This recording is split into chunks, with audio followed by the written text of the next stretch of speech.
And I love the part that it's always something different that happens. I always say to young kids, they don't know what to do. It's like in shipping, you need engineers, you need finance, you need lawyers, you need HR. There's so many opportunities. That's what I love. Welcome to the Shipping Podcast, where I meet interesting maritime professionals sharing their passion for the shipping industry and their everyday job. I am your host. My name is Lena Gothberg.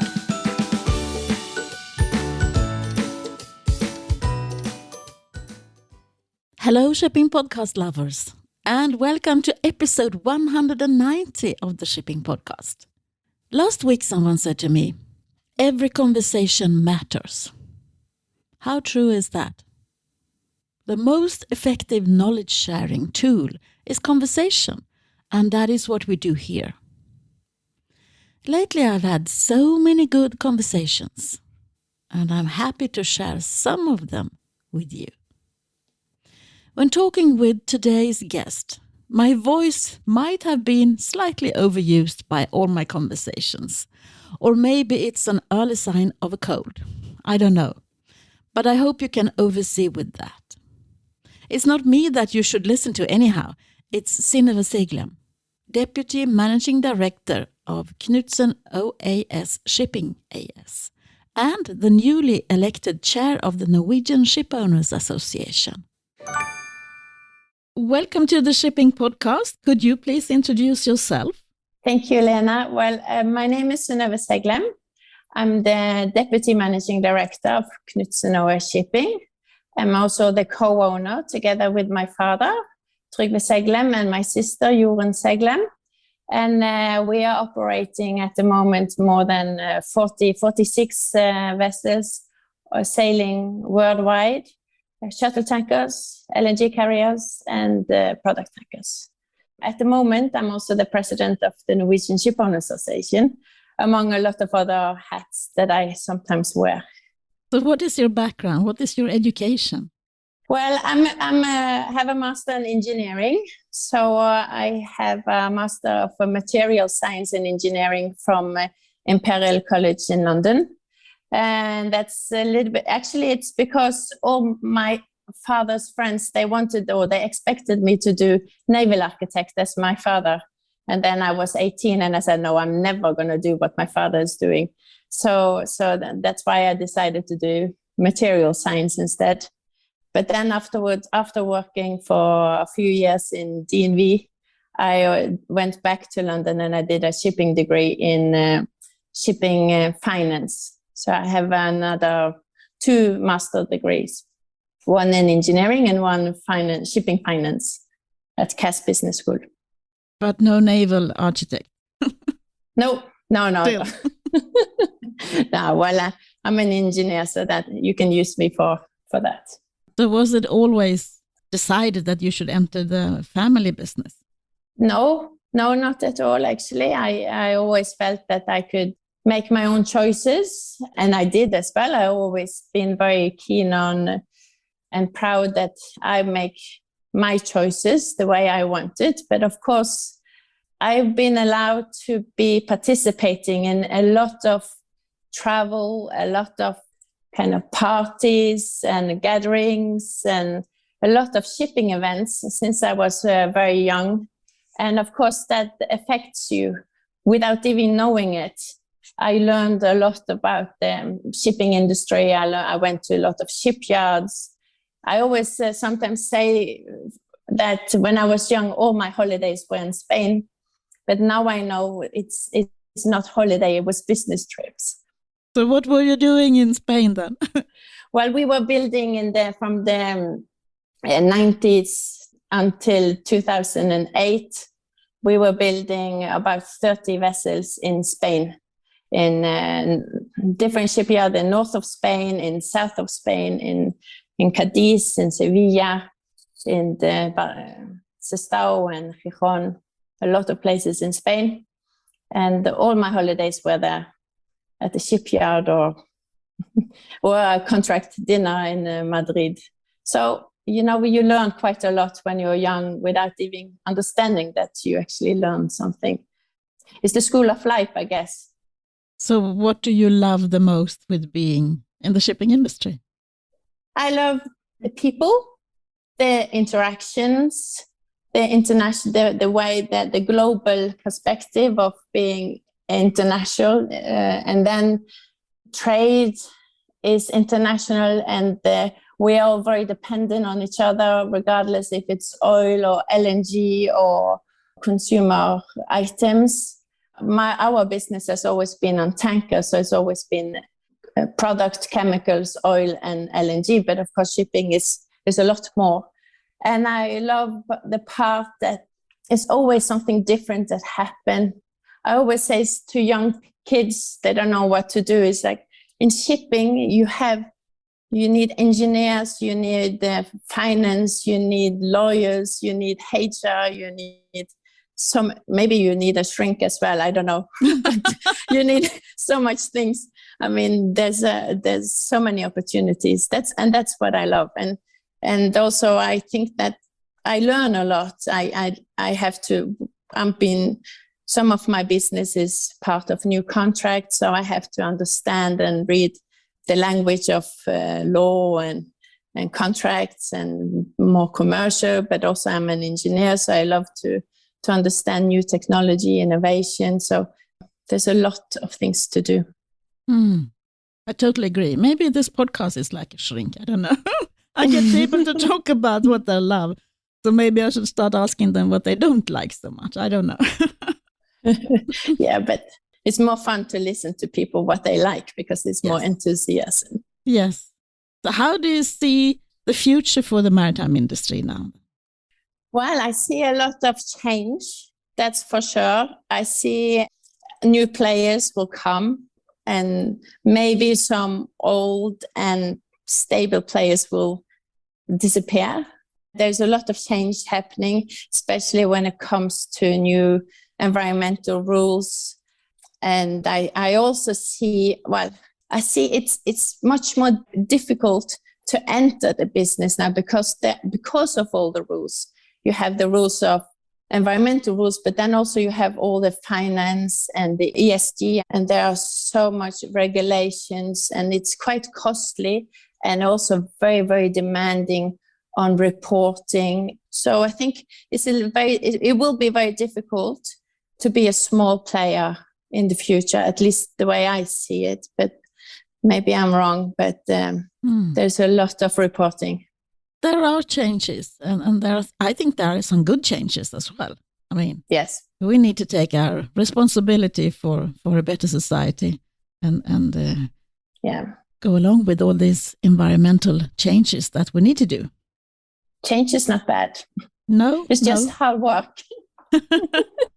I think the entire industry is geared towards change in a way, but then we're also very old-fashioned and sort of set in our way of doing things. Do you see anything happening on that? People doing things different way? Well, first of all, I don't think we are that old-fashioned. I think that we are survivors. I mean, shipping has been surviving everything from sails to steam to LNG. Now we're looking at ammonia, looking at growing vessels. They have been enormous, and now they are maybe smaller, more specialized.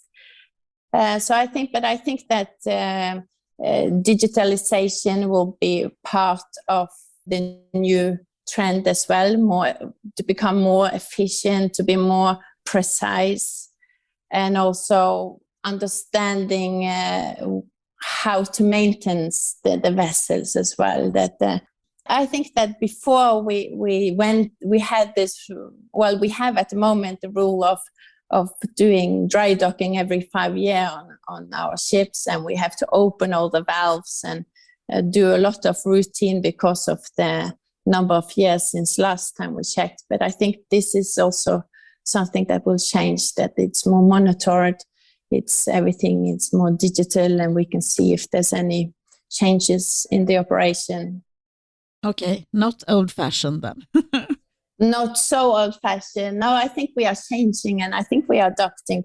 I think we've always been sort of cutting edge when it comes to technique and things like that. But what about processes? Like, for instance, with HR and things like that. Both the pandemic and the ongoing war has changed the way we do things, I think. What is your view on that? Well, first of all, the crew has done a tremendous work during the pandemic. For us sitting here, not sailing on the vessel, I think we don't really understand the stress and everything our crew has gone through with all the different tests and all the quarantine and all the different routine on the airfares and the airplanes before traveling. And they've been in isolation for up to 14 days before leaving and then 14 days arriving. And I've heard horrible stories about people being treated more like animals, flying from one place to another. And so on that respect, I really think that we should be very grateful and full respect to all the seafarers. I still think that we need seafarers on board our vessels. I do not think that we will be sailing all our vessels with no people on board in the future. But of course, I hope that we have learned something, but I'm not so sure. I think we are back to the same way. You are a woman in a man's world in a way. Do you feel like that? Well, actually, it's mainly the outsider who remind me of that most of the time. I don't really feel like that when I'm with my co-workers and colleagues and in shipping. I'm not so reminded on that I'm the only woman with all the men. Actually, it's normally if I meet a journalist or someone from outside, they keep asking me this question. So, because I also did my engineering degree and I was one of few women there as well. So I made this choice already then, I guess. So, but most of the time I feel like a co-worker, at the same level. But there are so many interesting jobs that I think that women could actually come into our industry and contribute with their knowledge and what they do. But are we really good at recruiting the young people, especially the young women? No. You can see that we have, because of our trade, we are only about 3% female in our fleet. And that's very little. So obviously, answer to your question is that we are not good. And I think it's that maybe we ignore those who want, that we kind of think that, okay, they don't want, they will not be there for that long. And maybe we should not put a bet on those female candidates. But I see more and more young men as well. They see us being on sailing and being on vessels, doing a career is not for everyone to become a master or chief engineer. Maybe they only want a few years experience and then do a very good job in our office. And that is the same for the female as well. And then, of course, there are some females who really would be fantastic for becoming masters and chief engineers. And I think that the female aspect can sometimes be more that they cooperate better and build a very good team spirit. There are different female and there are different male as well. So it's not always, that doesn't really come with your gender. But no, it doesn't. But I think a mixed team usually performs better than when it's only one gender. For sure. And that is something that we need. And also being a young person thinking about maybe joining the maritime industry, do we show them the career path that you were talking about? You can either sail and then you can go ashore afterwards, or I don't know if we are showing them that. No, I totally agree. I don't think we are showing it at all. I think that previous years, we got our seafarers because they know our uncle or they know our father or they know our grandfather. And it was always one of the male role in the family. That's why all the boys wanted to do the same when they were young boys. But the female, they didn't see any female doing the same, so that's why they didn't apply. So I think that we really, if we really want young girls to take this path, we have to show them that there's an opportunity. And that's something that we need to work on, because there are not that many. But I'm following some of them Instagram with female or women seafarers, and I think those are very important to show the young girls and to talk to the young girls and show them the opportunity. So I think that's very, very important, especially now with all the social media and, the kids, they don't watch the news or the TV as we did when, they watch everything on your mobile phone. So if there's not a Snapchat or Insta or anything, they don't know about it. So we need to tell them. I saw that this morning. We have an election coming up in Sweden in the fall. Mm-hmm. And someone said, well, the young people don't read papers and they don't read politics or things like that. They watch the social media. It's the TikToks or it's what you say, the Instagram and so on. So if we are not where they are hanging out, then they will never know about us. No. That is my view. Or how do you think that the shipping industry could become more visible to the general public, not only for the young people, but how can we become better known, so to say? Maybe I'm not the best one because I'm not an expert on social media, but I really do think that we need to work more on social media. For example, my company is a family company, it's a private company, and we have little interest of being so much on the news and public, because we do not announce any public reports as those who are stock listed. But I see now it's more and more important to be visible, to get the good heads, to be attractive for young people, for old people as well, that we need to share the experience here in the office. So, we need to be out there. We need to be where people read and see videos. And it's a little bit of shame as well that the world is like this, because there is a lot of news or images out there that are not really true as well, that can very quickly make a wrong impression as well. So therefore, we need to be in control of the images that they receive, I guess. Yeah, it's better to be in control. Yeah, I'm not an expert on social media, so we need help on this, maybe from the young ones. Yeah, it's about the branding. It's about showing the entire maritime industry as something appealing to young people, and also that we do so much, and we need to expose that to politicians and to everyone else who needs to know about that, the ones who are taking the decisions on our behalf sometimes. That we need to follow the rules, and if they don't know what they are deciding about because we haven't told them, then we are in a bad corner, I think. Mm. So, what is your latest hat then? The Norwegian Shipowners. What do you do there? What is your job being the chair as? Well, first of all, I'm the representative of the whole Norwegian Shipowners Association. Being the chair, you kind of represent all of the Norwegian shipowner companies who are a member.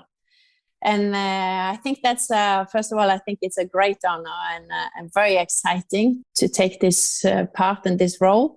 I was elected in March, so it's not been that long yet. But I will, of course, attend a few panels to discuss. I will meet some of our members, and also I will be the representative at the European Shipowners Association. Yeah, and then there's a lot of discussion in Norway as well, the politicians to talk to make them understand what is most important for the Norwegians, to the framework. And there are many things to get involved in, and it's very exciting. And also, of course, all the issues with the environmental regulation, both nationally, European and international. So for how long are you elected? Is it a 1 year or 2 year? 2 years, always 2 years. I can't wait to see what the new areas that the Norwegian ship owners are going to enter into now. You are very good at what you do, but it's interesting where there is a change at the helm. Always front. Yeah. So where is the roadmap to the future? Where are we doing some good stuff? Where are we developing as an industry? Well, I think that we have started this development with the digitalization. We are not finished yet in the maritime, and I know some of the shipping companies are well ahead, and some of us is lacking a little bit. But I think that's in the future we will see more and more digitalization, and just by monitoring and also by system to make it more efficient, just the vessels, and to use the data available, just when it comes to weather and routing, and also when the ports are ready and not ready, and all of that. I think it's very exciting, and I think that will become more and more important in the future. And the challenge now is, of course, that training our good people on board a vessel, because I fear a little bit that the academic and the schools are still teaching the kids and the students the old school. They are not in the digitalization area yet. So we have to assist and help them so they can get up to track as well. It might be the other way around, that maybe the students are more digital than the teacher and the pensum. Yeah, because quite often it's a retired captain who will be the teacher, and the kids, they are eager to learn everything about the app and everything. And now we're even doing crewing on an app. He gets the information on the app and then needs to book the ticket on the app and then get on board. And in the old days when the captain said, no, I went into the main office and gave all my papers to the crewing coordinator. So now I think that we need to get the school up to date as well. That's one of my worries now, is that things are going so quickly, and the young kids, they are being taught the old school. And maybe that's as well, they don't want to learn the old school. They want to learn new, exciting things. I agree. So did you have a role model growing up? No, I've been thinking of that. I've been asked that before, and no, I'm not. I had a lot of good people around me, but I didn't have any specific role model. But maybe my father, I looked what he's doing, and I copied more than I thought of what he was doing. But Do you consider yourself a role model now? Maybe I am, yes, but I don't walk around thinking of it. But I could see that sometimes when I meet our seafarers or go into one of the rooms with younger, I can see that maybe. And also being a woman in the position that you are in now, also is being a role model to the younger women. I didn't have any role model when I grew up in the maritime industry. There was no one for me to look up to and copy and feel like, oh, this might be a good way to do things. So I definitely think you are a role model. Even if you don't walk around thinking about it, you might also be coaching younger ladies to achieve what they want to achieve. No, I'm sure I am aware that people, or young girls especially, will look at me and think, okay, there is a possibility that maybe one day baby can become a managing director or the president in Norwegian Shipowners Association, and I think that's good. I think they should understand that there are possibilities. There should be possibility for everyone. We just have to make a lot of choices before we get there. Yeah, that's also important. So who would you be interested in listening to? Who do you think I should interview the next? I don't have any names, but I would actually like to listen to some of the young female who have chosen to go the maritime career. It would be nice to hear what have they experienced and how do they look at the future, and what can we learn being the directors to make the big choices. What can they tell us? What we need to listen to? Maybe that will be interesting to, an eye-opener maybe to listen to. I will try and find someone who wants to participate. And thank you for taking the time, Synnøve, to speak to me. And best of luck with all your different hats. Thank you, Lena. It was a pleasure to talk to you. Thank you, Synnøve, for sharing your thoughts on so many things and for promoting the maritime industry in such a good way. I agree that we are in the middle of a shift and have so many things going for us. We just need to tell the rest of the world about it. For 7 years now, I've been publishing the Shipping Podcast. The anniversary is on July 31st, and I would really like to make a special episode to celebrate. When I meet listeners now, they sometimes ask me questions that I thought everyone knew the answer to already. Like, why did you start a podcast? What is the most challenging part? What have you learned so far? And so on. I thought that all of you already knew about this. I thought I was the most transparent person in the maritime industry and that I had told you everything there is to know. Apparently not. For a while, I was thinking then of celebrating with a live broadcast on Facebook or Instagram or something. But then I realized that this podcast is downloaded in more than 190 countries around the world. So which time zone would I choose? Also, you are probably like me. You listen when you find the time. So a live is perhaps not the best. How about if you send me your questions and I can record my reply and you can listen to it? I know that I have the best and most loyal audience, and you are so many. So can you please ask me anything like the real influencers put it on social media and send it to hello@shippingpodcast.com as an email as soon as possible. I need a bit of time to get this together, and I want to make an episode that you would like to listen to. Thank you for listening. This podcast wouldn't be anything without you. Until the next time, from me to you, over and out. Thank you for listening to the Shipping Podcast. Don't forget to tell everyone that you meet that there is a shipping podcast available and that they should download it and listen to the maritime professionals who are sharing their passion for the shipping industry.